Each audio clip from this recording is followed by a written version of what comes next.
Today's daf we're going to learn is Beitzah, daf Yud Tet. Today's daf is sponsored by Joanna Ram in memory of her mother, Rose Ram, Shiur Razel, on her 13th year at site.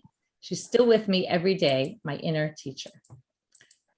Okay, we will get started now with the top of Yud Tet. So what we need to do today, we're going to finish up the issue of the putting kelim in the mikvah and issues relating to that. We'll get to really one particular Beitzah that raises another additional issue, and we'll try to resolve that.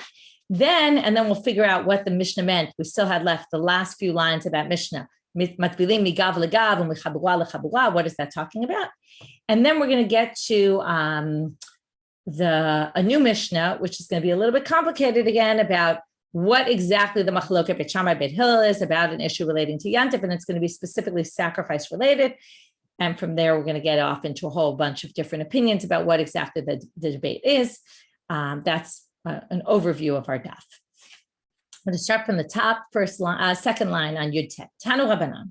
Beitzah says, Kli shenitma me'erev Yom Tov ein matbilino to ben hashmashot. Okay, ben hashmashot? What is ben hashmashot? Twilight. It's that time where it's always in halacha, a very interesting time. It's safek yom, safek laila. We're not sure is it day or night. So the rabbis say, if you have a utensil that became impure from before Yantif started, you can't put it in the mikveh ben hashmashot before, right as Yantif is starting. We always light candles in the beginning of ben hashmashot. So you can't shovel it in the mikveh there. Rashi says, simply, and there's a bit of a debate about what the issue is, but Rashi says, it's as if you're dunking it on Yantif. Okay, some of the commentaries bring up an issue here because it's we generally say that Durabbanans don't necessarily apply, Ben Hashmashot, and this will only be Durabbanan. As we saw, the whole issue of toveling is Durabbanan, and they have a different way of understanding it, but we'll stick with Rashi for right now. Rabbi Shimon Shizuri Omer, Af b'chol em matbilin oto, mipnei shetzarich harev shemesh. So wait a minute, there's another problem. You can't ever, any day of the week, according to Rabbi Shimon Shizuri, put something in the mikvah, a kli, in the mikvah on at that twilight time.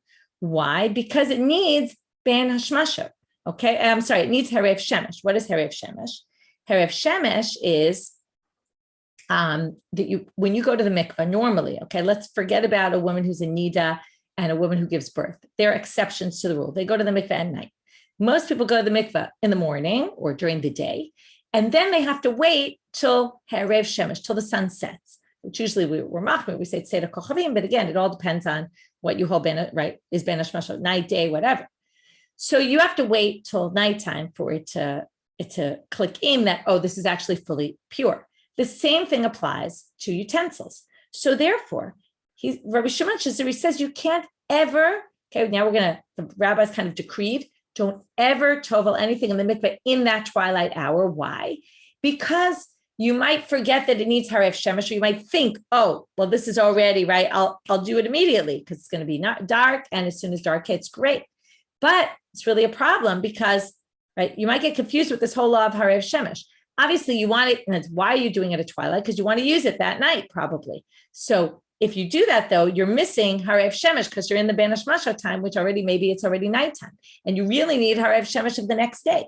So because of the whole confusion surrounding this, they say, right, you can't, and Rashi says, if you're going to be doing your kli at night, right, remember, people didn't walk around at night. So he says, if you look in the Rashi, Dibor Matchil Af Bechol, toward the end of it, he says, Vadai da'ato lishtamesh bo miyad. The fact that you're going at night indicates that clearly you wanted to use it immediately. And you're not going to wait till tomorrow's harev shemesh. So therefore, right, we're assuming, and that's a problem because you really need to wait till tomorrow's harev shemesh, because let's say it's Monday night. And you think, oh, well, we're in twilight, okay, it'll be fine. I can have it and use it tonight. But you don't realize that it's already possibly Tuesday halachically, and therefore you have to wait till Tuesday night before you can actually use it. So he comes and says, you can't ever do this because it needs harev shemesh. And if you do it then, you're going to assume that you can already use it right away, because why else would you be doing it at night? So the Gemara says, wait, there's a bit of a problem with this Beitzah. Tanakama lo bai harev shemesh. What does Tanakama, who thinks that it's only a problem on Yantif, doesn't say it's a problem on a regular day, What, you think he doesn't hold by this law of Harev Shemesh and isn't worried that this person is going to use it at night? So we're now going to narrow exactly what the case is. Okay, first Rava is going to quote some people he heard, and then he's going to give his own opinion about how to understand this Beitzah. Amar Rava, ashkachtinu leRabbanan debei Rav, v'yatve v'ka'amrei. I happened upon the rabbis from the house of Rav, and they explained to me it in this Beitzah to me in the following manner. What's the real debate here? Machshavto nikeret mitoch ma'asav kamiflagei. Can you assume that we know his intent based on his actions? This is a fascinating concept in general. It comes up in halacha in many different scenarios where we look at the actions of a person and we say, from here we can infer what does he mean and what does he know? Because here the whole problem is that we're worried he doesn't really know about the law of Harev Shemesh. So he says here, hechidami. So what exactly is the case according to this? What's the issue? You have this kli in your hand, okay? Then you run you're running to the mikvah at twilight. What do we say here? So you're running ben hashmasho, like around ben hashmasho time, you're running to the mikvah. Mar saval, so one of them holds, we'll see in a second which one. The fact that he's running is indicative that he knows he's racing the clock and he knows he's got to get it in before sunset so that it will have Harev Shemesh. So if you see someone running around twilight, Chamakama says, it's only a problem on Yantiv because we can say already, Yantiv started. But it's not a problem on a regular day because the fact that he's running is an indicator that he's very well aware of the halacha. And whenever he tovels it, he'll check what's the timing and am I okay or not okay. Umar Savav, Rabbi Shimon Shazuri doesn't allow this, says we can't necessarily assume that just because he's running, it's because he knows the halach of Harev Shemesh and he's racing the clock. It could just be machmat malachto dekarai. He's just rushing to work or rushing to finish work or whatever, right? He's rushing for all sorts of other reasons, right? We all know people who run for all sorts of reasons, and it's like seeing someone running on the street. Do you assume they're running away from, they just stole something and they're running from the cops? Or, people run all the time. They run to catch a bus. They run for all sorts of reasons. So it doesn't necessarily indicate that he knows this halacha. That's the way the rabbis explained it to him. But Rava says, no, I don't think that's the case. I think it's clear if someone's running, they clearly know the halacha of Harev Shemesh. That's not the machloket here. What's the machloket? According to Rava, now, if you thought that was narrowing it, right, that the debate, according to the rabbis from the house of Rav, the debate in this Beitzah is only if the guy's running, okay? And the debate is, do we assume if he's running, he knows the halacha, or do we assume he doesn't necessarily know the halacha? Which would then mean a regular person who's not running would not be able to do it, even according to Tanakama. And it really narrows the machloket. But wait till you see this case. According to Rava, it's going to even narrow the machloket more, limited, to a very unique case. The case would be in a situation like this. Okay, it's giving an example, but again, it's a very rare example. That the person who was going to the mikvah and he was running to the mikvah, right? Because otherwise, for sure, we wouldn't assume he doesn't know the halacha of Harev Shemesh. Along with what he's got when he's running to the mikveh, he has one of his utensils is impure from coming in contact with a sheretz, a creepy crawler creature that was smaller than the size of a lentil. Do you remember we learned the shiurim that are halacha l'mosh misinai, and one of them is that a sheretz is metame ke'adasha, the size of a lentil. So what's the story here? So it's not really tameh, this utensil. Va'ata l'kameh de Rabbanan l'shiyulei. And he goes to the rabbi to ask, do I need, so in his rush to get to the mikveh, right? He stops at the rabbi and he says, wait, do I need to tovel this kli? Is it tameh or not? So, right? That's what he goes and he asks the rabbi. So now the question is, Mar savar midahalo gamir harev shemesh nami lo gamir. We can assume that if he doesn't know that, which they assume is a basic halacha, then he also doesn't know the basic halacha of Harev Shemesh. That's Rabbi Shimon Shazuri. He says a person like this, we don't allow him to tovel ben hashmashot, right? So again, it limits it. It's not any person. It's a person who asks some halachic question about something else that's pretty obvious. That must be an indicator of he must not know about Harev Shemesh. And therefore, we don't allow him to tovel it ben hashmashot. Umar Savar Tanakama, who doesn't limit this person from doing it, says, Halu delo gamir, harev shemesh gamir. Why are you comparing apples and oranges?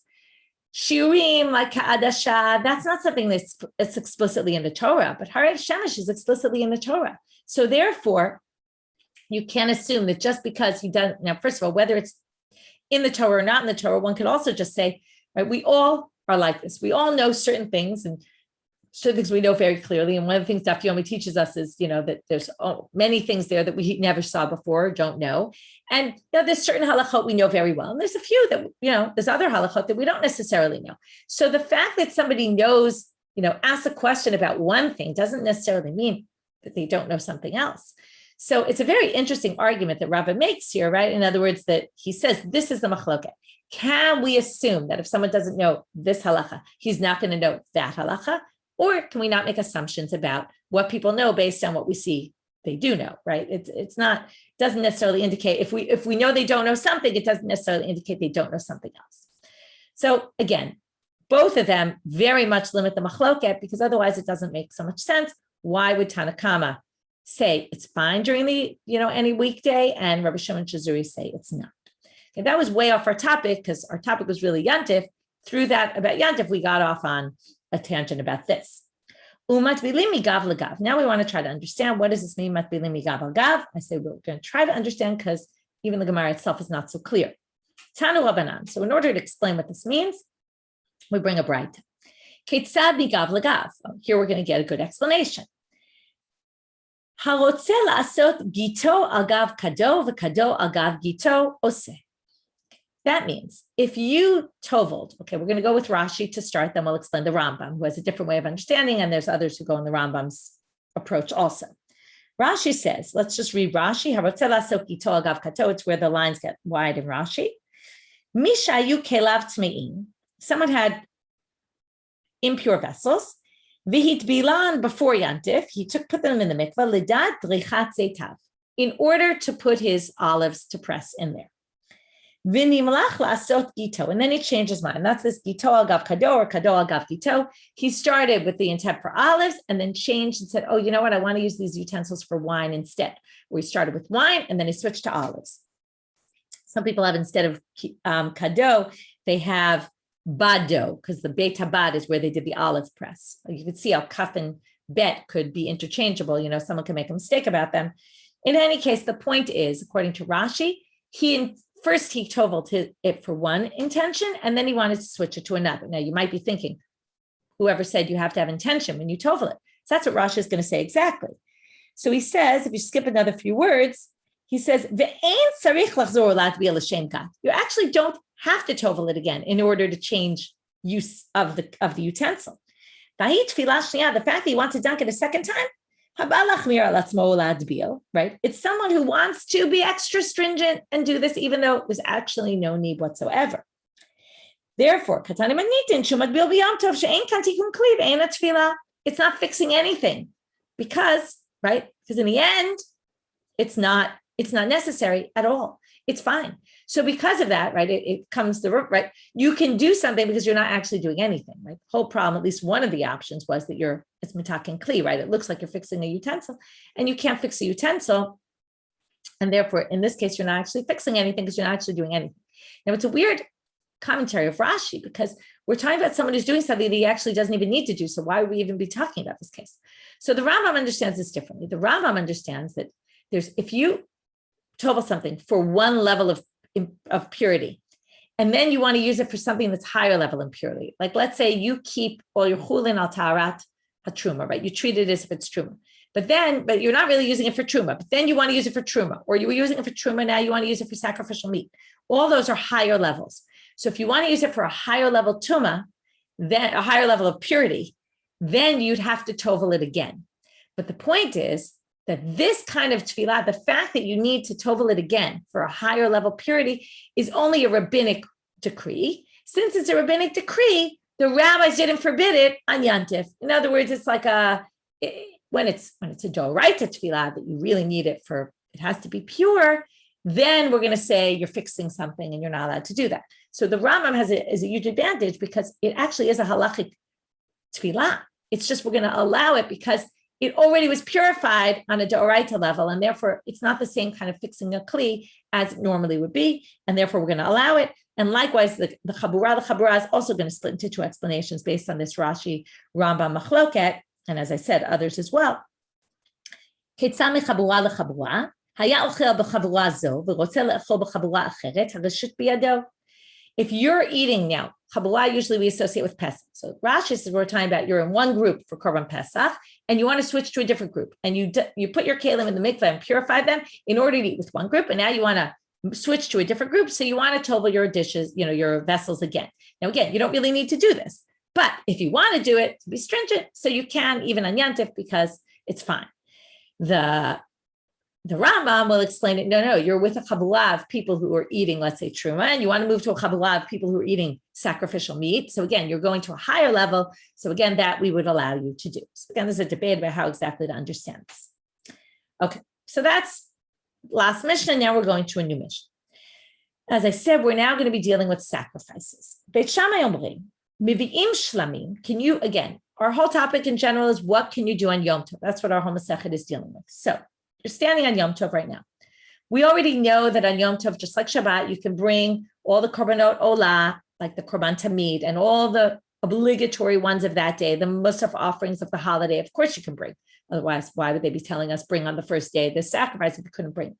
So anything that's korban olah, remember the difference between olah and shlamim. This is really critical. Olah, from the word olah, it goes up. Everything gets burnt. Shlamim is a peace offering. It's something that the owners bring. They get to eat some of the meat. Some of the parts of the body get burnt on the altar, some of the parts of the animal, and the rest the owners get to eat. So that's more of what we would call ochal nefesh, because the owner gets to eat them. So now Beit Shammai says, Mevi'im shlamim, you can bring korbanot shlamim. Now it doesn't, within shlamim and within olot, there's different types. There's the types that you're obligated on that day, that you have special korban to bring on that day. There's also what we call shalmei simcha and olot re'iyah. There's shlamim that you would bring for simcha on the holiday. People wanted to bring, there was a law to bring extra shlamim sacrifices in order to have more meat on the holiday. And then there's olot re'iyah, which is, since you're supposed to see God 3 times a year, the shalosh regalim, people will bring special korbanot olah for the holiday. That's category number 2. We have, first of all, the obligations that are, the ones it says in the Torah you have to bring today, this and this korban. Then we have the olah and shlamim that are associated with the holiday. And then we have voluntary offerings, nidarim and nidavot, which are things that I promise to God during the year. Something happens, and I say, you know what, I want to bring God I promise next time I go to the temple, I'm going to bring a sacrifice. That's called nidarim and nidavot. Those are not associated with the holiday at all. You can bring nidarim and nidavot either as an olah, that the whole thing is going to get burnt, or you can bring them as a shlamim, a peace offering. It's all a matter of what you decide. So the problem with this Mishnah is that it just says shlamim and olot, and it doesn't tell us category 1, category 2, or category 3. Now, category 1, for sure it isn't, because category 1, like I said, is obvious that you're going to do exactly the way you're supposed to do it. All the korbanot, the obligations of that day, for sure you bring. So we're out of category 1, but we have to deal with, are we talking about shalmei simcha, that were connected with the holiday, and olot nidava, olot re'iyah, that had to do with the holiday, or are we talking about nidarim and nidavot? That's going to be a big debate. So I want you to just notice that in the Mishnah, they don't refer to those words at all. And that's what causes the lack of clarity here. So again, let's go back to the Mishnah. Beit Shammai says, Mivi'im shlamim, you could bring peace offerings. Why is he more lenient with peace offerings? Because you eat the meat. So it's ochal nefesh. So yes, you can bring peace offerings. However, ein somchim alehem, but you can't do smicha. Why? Rashi says, smicha is putting your hands very strongly onto the animal, and it's kind of using an animal. You're not allowed to use animals on Yantif. So you can't do the smicha on Yantif. We're going to get into the whole topic of smicha much more tomorrow. Aval lo olot. But he says, but you can't bring korbanot olah. You can only bring shlamim, and you can't do smicha on that. But you can bring korbanot, but you can't bring korbanot olah at all. Ubeit Hillel omrim mivi'im shlamim ve'olot v'samchim aleim. Beit Hillel says you can bring shlamim, you can bring olot, and you can even do smicha. All of that is allowed. Now, again, what he doesn't say is he talking about shalm, right? The shlamim having to do with the holiday and the olot having to do with the holiday? Or is he talking about any neder or nedava that somebody makes during the year that they vowed. Now you have to remember, when people vow, I'm sitting in my house in the middle of the year and I make a vow, I'm going to bring a korban to the temple. Generally, when would I bring it? On the holiday. So it was all the more likely that I'm going to have nidarim and nidavot to bring on the holiday. The question is, am I allowed to do that on Yantif or not? So that's not clear from this mission. So Amar Ula says, machloket, this whole machloket between Beit Shammai and Beit Hillel is b'shalmei chagiga lismoch v'olat riyah likarev. The whole topic of the Mishnah is clearly only talking about holiday-related sacrifices. And the debate is, can you do smicha on the shalmei simcha, those shlamim that we bring, and olat riyah likarev, and the olot that have to do with the holiday, are they allowed to be sacrificed or not? I'm going to go back to your question, Dina. I said it, but I want it to be very clear. If it's not clear to you, maybe it's not clear to others, which is, again, the korban tamid is a korban olah, as are some of the sacrifices of the holiday, right? There's all different kinds of sacrifices that we bring on the holiday. Those, for sure, you bring. We're not talking about those, 100%. Those are the obligation of the day. There's no discussion. What we're talking here is about things that you're supposed to bring on the holiday. Now, the holiday is 7 days usually. And even on Shavuot, you can bring it. If you didn't bring it the first day, you can bring it the next 7 days, the next 6 days as well. So these are holiday associated, but they don't necessarily have to be brought on Yantif. And that's why about them, there's a bit of a debate here. So that's what Ula understands. So, and we're going to see there's different ways to understand the machloket here. So Ula says, the whole debate between them are Shamei Chagiga and Olat Riyah. Beit Shammai Savri. Now, what's the machloket? Beit Shammai says, it says in the pasuk, Chagot emoto chag laHashem. You should celebrate it as a chag to God. How does he darshan this? Chagiga in olat riyah lo. Korbanot chagiga that are shalmei simcha. When did we see korbanot chagiga, for example? On Pesach. You remember there was chagigat tevav and chagigat yudalit.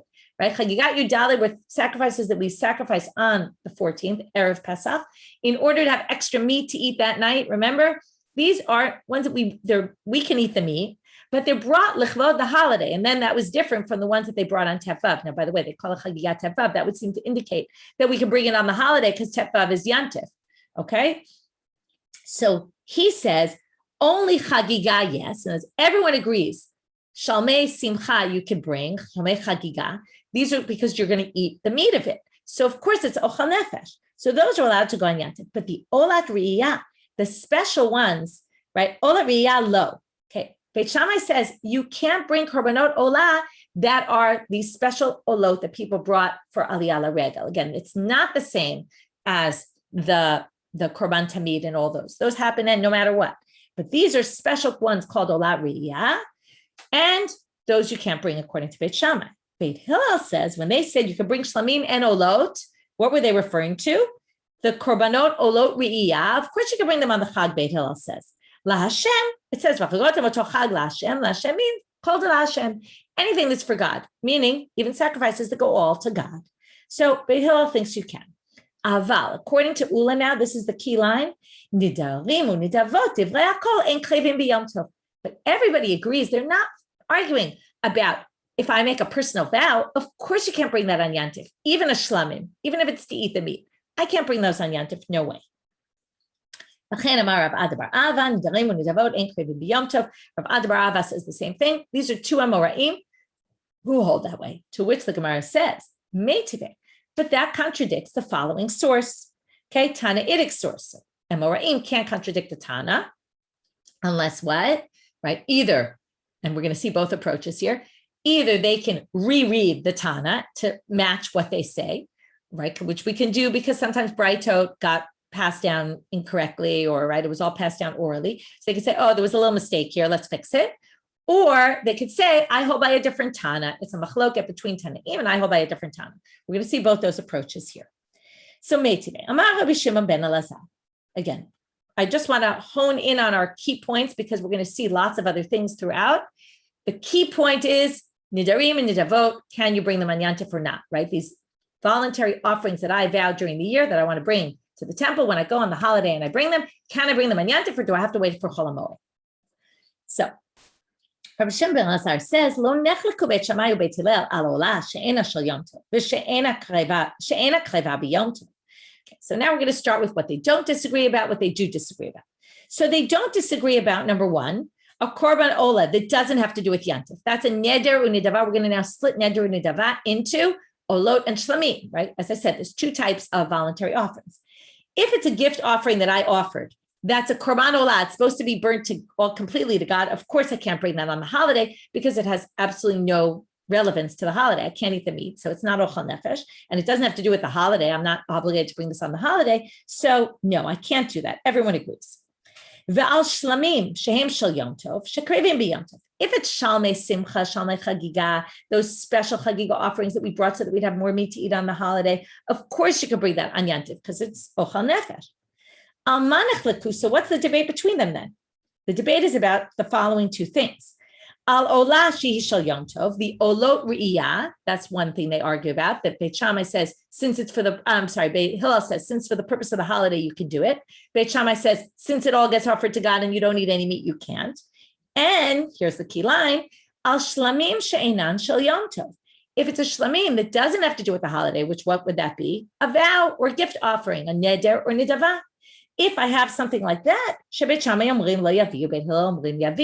according to Rabbi Shimon ben Elazar, Beit Hillel say that you can bring a shlamim vow or gift offering. So there you see, you can. And what did we say? Ula said, no way, nobody thinks you can. So basically that one last line, al shlamim she'enan shel yom tov, right? The last line said there's two things they disagree about, and one of them is the shlamim she'enan shel yom tov. So the first answer is to say, Taretz ve'emahachi. Oh, just move those last few words earlier to the earlier up in the Beitzah. And instead of being in the section of this is what they disagree about, put it up in the section of this is what they all agree that, of course, you can't do it. And then that will resolve the issue. Again, obviously you have to change the Beitzah, but that will resolve our issue. So here we're going to read it inside. It should read the following. Amar Rabbi Shimon ben Elazar, lo nechleku Beit Shammai u'Beit Hillel al ola u'shlamim she'enan shel yom tov. Instead of it just being ola, they all agree you can't bring a burnt offering. No, also a peace offering they all agree you can't bring. In other words, any neder nidava cannot be brought on yantif. Okay, we just basically changed what Rabbi Shimon ben Elazar said. Al ma nechleku al ola shel yom tov. I'm sorry, I skipped a line. And obviously on the second thing, right? The rest of this is the same as it was before. And obviously you can bring peace offerings that relate to the holiday because they're holiday related and you eat them. What's the only now, and here's the difference because we moved that last line to the top. So we're left with only one case they disagree about. So the only real debate between them is the ola of Yom Tov. Rav Yosef says, what kind of crazy answer is that? Why are you changing the Beitzah when you have a much easier answer? The easier answer is, Rav Yosef says, Tanai shakal me'alma, Tanaihi. What, are you just ignoring the fact that there's a Tanaitic debate on this? Yes, it's true that Rabbi Shimon ben Elazar, if you just take Rabbi Shimon ben Elazar alone, that Tana, and his opinion, yes, it raises a question on Ula Rav Ada bar Ava. Again, just to summarize. Why? Because Rabbi Shimon ben Elazar says that Beit Hillel says, you can bring a korban shlamim that's an ola, that's a nidava, a neder, a nidava, voluntary offering, as long as you get to eat the meat because it's a shlamim offering. But Ula and Rav Ada bar Ava said, nobody thinks that you can do that. No neder or nidava can be brought on yantiv. So you're worried that Rabbi Shimon ben Elazar we can raise a contradiction from his words? Why do we care? It's a Tanaitic debate. So where Rabbi Shimon ben Elazar says that you can, I'm going to show you a Tana that says you can't. So the first source is just going to bring a different Beitzah where it simply says that you can't bring them. And then that resolves it. Rabbi Shimon ben Elazar says shlamim can be brought according to Beit Hillel, and this Tana says they can't. And then Ula and Rav Ada fit right in with that. Okay, this part is a little simple. It'll get complicated in another 2 minutes. So, Ditanya, how do we know so? Because it says here, Shlamim habaim machmat yom tov b'yom tov. Again, we keep having this. The wording is a little confusing, but it's really quite simple once you understand it. Shlamim, that come on account of yantif, right? That's the peace offerings that are brought for the holiday. Beit Shammai omrim somech alehem me'erev yom tov v'shochtam b'yom tov. When do you do the smicha? Since you can't do the smicha on yantif, that's what we saw in our Mishnah, because peace offerings need smicha. Since you can't do the smicha on Yom Tov, you do it before Yom Tov. V'shochtam b'yom tov, and then you do the shchita on Yom Tov, and you can bring them on Yom Tov, no problem. Beit Hillel omrim somech alem b'yom tov v'shochtam b'yom tov. You can do the smicha and you can slaughter them on Yom Tov. Again, as I said, the whole issue of smicha and all that we're going to deal with tomorrow's daf. Aval, here's the important line of this Beitzah, because that didn't relate yet. Nidarim unidavot tivrei hakol ein chayvim b'yom tov. Here you have it explicitly, according to this Tana, a neder unidavad. The only thing they debated were things that had to do with the holiday.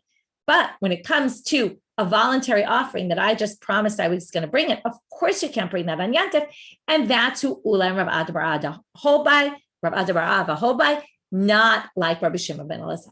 And with that, we resolved it. However, the Gemara decides to complicate matters a little more, and they're going to bring a very long-winded, complicated Beitzah. The reason, again, I want to keep you honed in on what the point is here. The reason why we're bringing this Beitzah is to basically show there's three opinions here.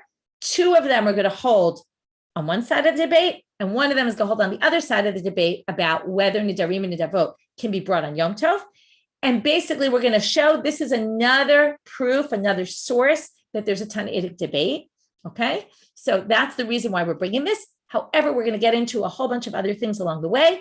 And we're going to first really, it's going to be one of these cases where we quote this long Beitzah, we don't really understand it yet, and then the Gemara is going to go into each part of the Beitzah, understanding each opinion, how does he differ with the others, what the machloket is, what are the issues that they're grappling with. And like I said, within that, part of what we're going to see is this debate about Nidarim and Nidavot, can they be sacrificed on Yom Tov or not? But we're going to see a bunch of other things as well. So that's why it's going to get a little confusing, but I'm trying to keep you centered on what the point of bringing this is and what the structure of the Gemara is, because this is going to take us to the end of the daf. So we just got at the beginning of Amud Bet, and the whole daf is this Beitzah. Okay, so now, V'hanei Tanai ki hanei Tanai. So this debate that we just showed, Rabbi Shimon ben Elazar holds that you can bring them on Yom Tov according to Beit Hillel, and this other Tana holds you cannot bring them on Yom Tov, is also a source of debate between the following Tanaim. Tanya, as it says in the following Beitzah. The topic of this Beitzah is a Korban Todah. A Korban Todah is a type of Neder or Nedava. It's a Shlamim type, okay? So it's the type that they debated, because again, nobody thinks you could bring a Korban Ola voluntary offering on Yom Tov, because the whole thing gets burnt and has no purpose on Yom Tov whatsoever. Only the Shlamim, where you can eat the meat, and with the Korban Todah, for example, you could eat the bread that goes with it. There's bread and matzah that goes with it, 40 loaves. It's a huge offering. You have 2 days in which to eat it. And after that, anything left has to be burnt because it's beyond the given allotted time. No tar, we've learned that law before about sacrifices that get left, things that go with sacrifices like the breads here.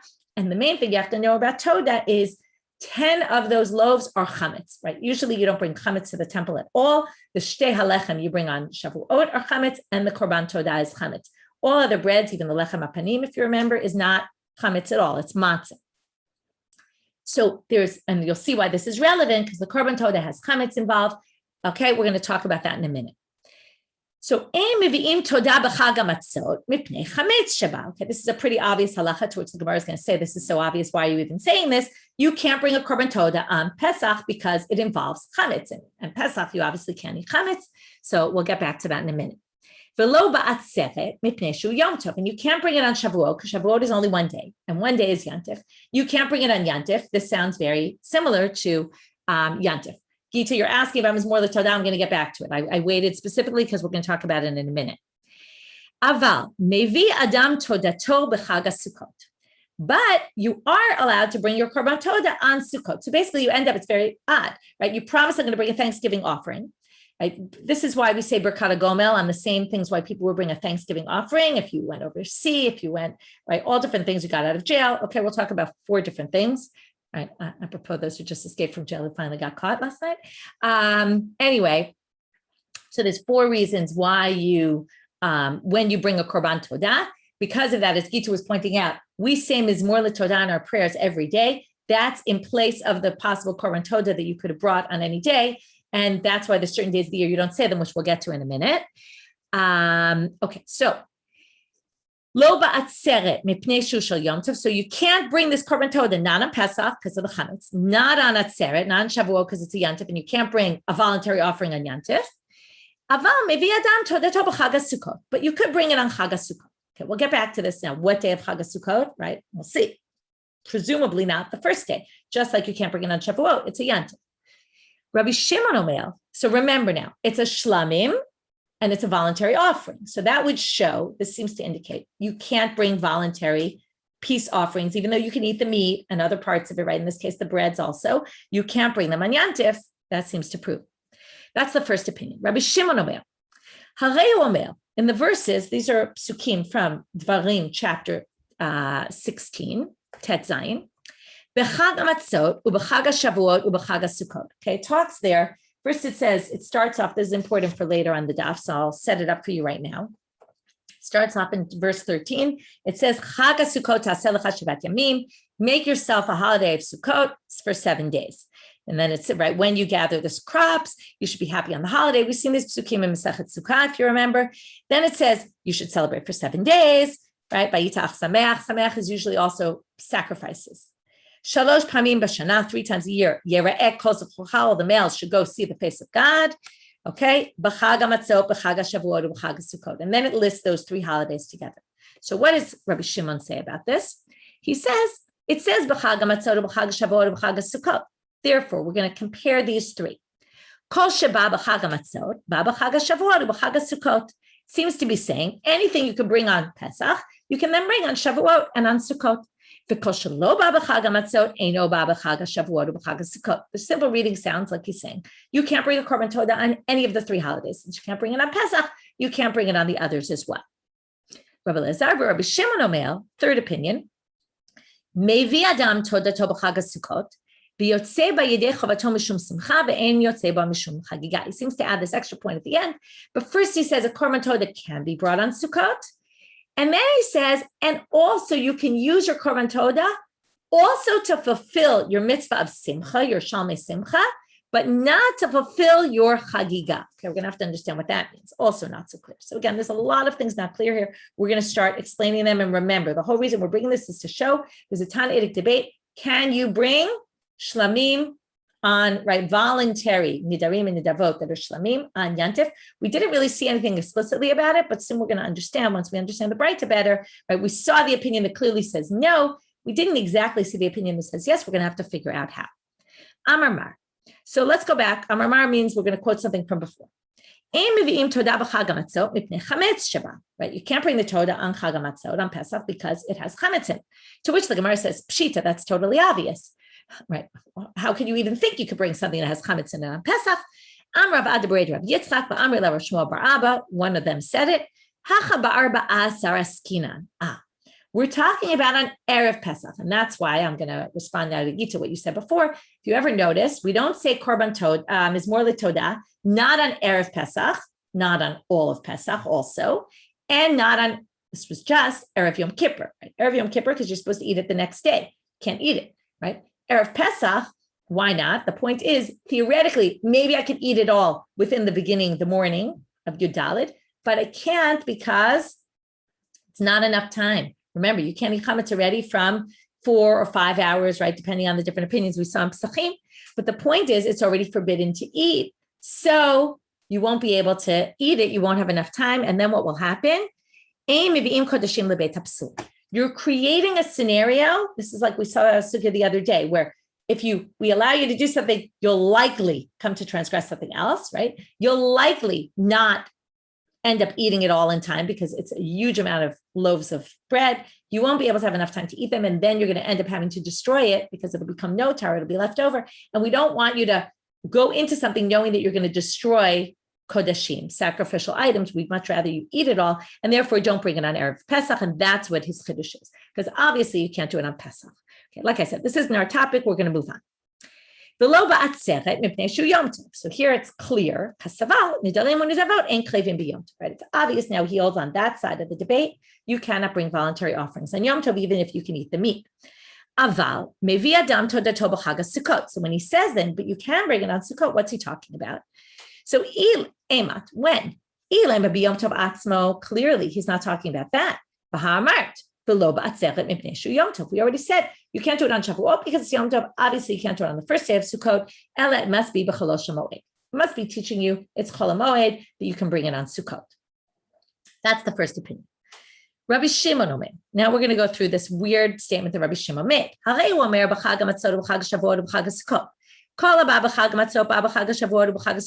just quoting it, right? Anything you could bring on Chag HaMatzot, you could bring on the other holidays as well. But if you can't bring it, then you can't bring it on the others. So it sounds like you can't bring the Korban Todah on Chag HaSukkot. And it seems like it's an issue of Chol HaMoed. Okay, we're going to get this whole Masechet. It's all about Yantif. Wait till we get to Moed Katan, where we learn all the things you can't do on Chol HaMoed. It sounds like you can't bring this because it can't be brought on Chol HaMoed in general. It's maybe work, something like that. To which Rabbi Zera says, Matkefla Rabbi Zera, Hashja salutim v'saltina nidarim nidavot mebayeh. If you're allowed to do salute misaltina, there's a debate about what this is. I'll go with Rashi for sake of simplicity. Rashi says you could chop down wood that's attached to the ground, right? You could chop down trees and use it for wood, chop it up without a problem. And you're going to say, I can't bring a sacrifice, which is so much less work than that. Doesn't make any sense that you shouldn't be allowed to do it on Chol HaMoed. Doesn't make sense. So therefore, Amar Abaye says the following. Forget what we just said. It's not that. Everyone agrees you're allowed to sacrifice the Korban Todah on Sukkot. When he said you can't, that's not what he meant. He was talking about a totally different issue. And that's why I told you, we're going to get very sidetracked here. Okay, but remember why we're here. Here to learn this machloket about are nidarim midavot krivim b'yom tov or not. Okay, right now we're on a totally different topic. The topic is Baal Ta'acher. If I make a promise during the year that I'm going to bring a sacrifice to the temple, the Torah tells us, I put it at the bottom of today's sheet, Dvarim Perek Kaf Gimel Pasuk Kaf Bet, Ki Tidor Neder LaHashem Elokecha, when you make a promise, Lo Ta'acher L'Shamo, don't delay in paying it, okay, in bringing it. What does it mean, don't delay? It's very unclear. Okay, then it says, Ki Derosh Yitoshen LaHashem Elokecha V'Yabach HaChet, right? If you don't give it on time, what is on time? What is don't delay? Right? Do we expect you to go tomorrow? Do we expect you to go in a month from now? So we're going to assume, go back to those verses about the holidays, go for the holidays, we assume it's related to the holidays. So now we're going to show that this three-way debate that we've been discussing is also a three-way debate about when Baal Ta'acher kicks in, okay? There's some association with the regalim are like a year, okay? There's this concept. It's like we give you a cycle of regalim. Why does that make perfect sense? Because as I told you before, when do you normally bring them to the temple? When you're anyway going to the temple. So it's going to be associated with the holidays. So therefore, he says the following. Tanakama Savar. So now let's go back to the first opinion. Shalosh regalim amar rachmana, afilu shalo kesidran. It doesn't matter what time of year you made your neder, you get 3 holidays, okay? Whatever order it is. If it was right before Sukkot, you get Sukkot, Pesach, Shavuot. If you didn't bring it by Shavuot, you've sinned. Okay, it doesn't matter wherever it is. Rabbi Shimon Savar, now what did he say? Now you have to reread this, not the way we said it before. Oh, you can't bring a Korban Todah on Chag HaMatzot, so you can't bring it on Sukkot. No, it has nothing to do with that. He's talking about any voluntary offering. He says, Kisidran in shalo kisidran lo. It has to be in the order it says in the Pasuk. Chag HaMatzot, Chag HaShavuot, Chag HaSukkot. So let's say, for example, I vowed before Pesach. So I go through 3 cycles in order, perfect. That's when I'm, if I didn't bring it Sukkot, I've sinned. But if I made a neder before Shavuot, before Sukkot, I wouldn't be obligated until I went through a whole cycle in order. So basically, let's say it was Erev Sukkot. Sukkot would come irrelevant. I'd have to wait for next year's Pesach, next year's Shavuot, and next year's Sukkot to come. Only after 3 of them in order would I be liable. That's what he was saying when he said, Kol shelo ba b'chag hamatzot, eino ba b'chag hashavuot u'b'chag hasukot. In other words, if it wasn't yet Chag HaMatzot, then you don't have to bring it for the next. Only if it was ba b'chag hamatzot, where you passed Pesach and didn't do it, then we start counting. Okay, it's a very unique opinion here. Here, there's an even more unique opinion, which we're going to get to in a minute, what Rabbi Elazar, Rabbi Shimon has to say with this. So now we're stopping with that, okay? And now we're moving on. That was all just to explain that one line of Rabbi Shimon, but we had to go backwards and explain Tanakama in a different way than we understood him before. Now we get to Rabbi Elazar, Rabbi Shimon. So what does he say? Omer, Rabbi Elazar, Rabbi Shimon Omer, Mevi Adam Todato b'chag HaSukkot. So remember, he said, you can bring your Korban Todah on Sukkot. So Emat, when on Chag HaSukkot? Now remember, why are we here? We want to show somebody holds you can bring Nidarim and Nidavot on Yantif. So we're going to say, if he's saying that you can bring it on Sukkot, well then Hainu Tanakama, that's exactly Tanakama. Tanakama said you can't bring it on Pesach, you can't bring it on Shavuot, you can bring it on Sukkot. We said obviously not on Yantif because he already said you can't bring it on on Shavuot because it's Yantif. He must say Chol HaMoed, in which case, Rabbi Shimon saying the same thing as Tanakama, that can't be because we're setting this up as if there's three opinions. So therefore, Ela b'Yom Tov v'Kasavar Nidarim Nidavot Koyvim b'Yom Tov. We could end right here because there's our proof. There we have it. Rabbi Elazar, Rabbi Shimon holds Nidarim and Nidavot can be brought on Yantif if they're Korban Shlamim, whereas the other opinion holds they can't be. But we're going to continue on to see what he says about this Baal Ta'acher, because he says more also, right? We have to understand the rest of what he says. So why did he say specifically Chag HaSukkot? According to him, you could also bring it on Shavuot.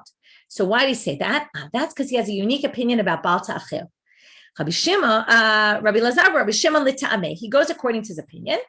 Tanya, as it says elsewhere. And first we're going to start with Rabbi Shimon, then we're going to get to Rabbi Elazar, Rabbi Shimon. Rabbi Shimon Omer Lo Yomar Chag HaSukkot Shabo HaKatum Medaber Lama Ne'emar Lomar Shezeh Acharon. The verses I quoted in Devarim started off with Chag HaSukkot. Then, if you remember, later on it said the three holidays in order. Now, Chag HaSukkot is unnecessary in the last verse because it already mentioned the holiday of Sukkot in the beginning, right? The topic was Sukkot, then it moved on and it mentioned all three. So there seems to be repetition here of Chag HaSukkot. So what's the reason? Rabbi Shimon and Rabbi Elazar, Rabbi Shimon are going to have different opinions. So Rabbi Shimon says that's to prove exactly my point, that it's always the last one. That's why it always has to be in order. Chag HaMatzot, Chag HaShavuot, Chag HaSukkot, it's always in order. And therefore, it doesn't matter what time of year you vowed, you always get three in order before you're liable. Rabbi Elazar, Rabbi Shimon Omer Lomar Shezeh Gorem. It's only Sukkot that's relevant. Meaning, you're only over on Baal Ta'acher on Chag Sukkot. Meaning, if you took a vow just before Sukkot, Sukkot comes, you didn't do it, you're liable. Okay, forget you get a whole year, you get a round of regalim, you get the no. Chag HaSukkot is the one that determines. Okay, that's a unique opinion. The last thing we'll do for today, we now have to understand his last line. His last line is, your yotze simcha, not chagiga. What does he mean? First of all, they say pshita. Of course, you can't be yotze your chagiga. Chagiga is an obligation. You can't say, I vow to bring this offering for a Thanksgiving offering, and then I'll piggyback on, right? I'll bring it also as my chagiga. Chagiga can only come from something that wasn't already sanctified for some other reason. So they say, lo tzricha da'af agav de parish. As we're going to see tomorrow, we'll start from that tomorrow about how Rabbi Shimon asked Rabbi Yochanan the following question and explained it, that you can't say from the beginning, I'm bringing this as a korban toda, also to fulfill my korban chagiga. That can't be done. Even if I did it and I stipulated it from the beginning, I still am not allowed to do that. And we'll start with that topic tomorrow. Have a Shabbat Tov, everyone. We will meet up tomorrow.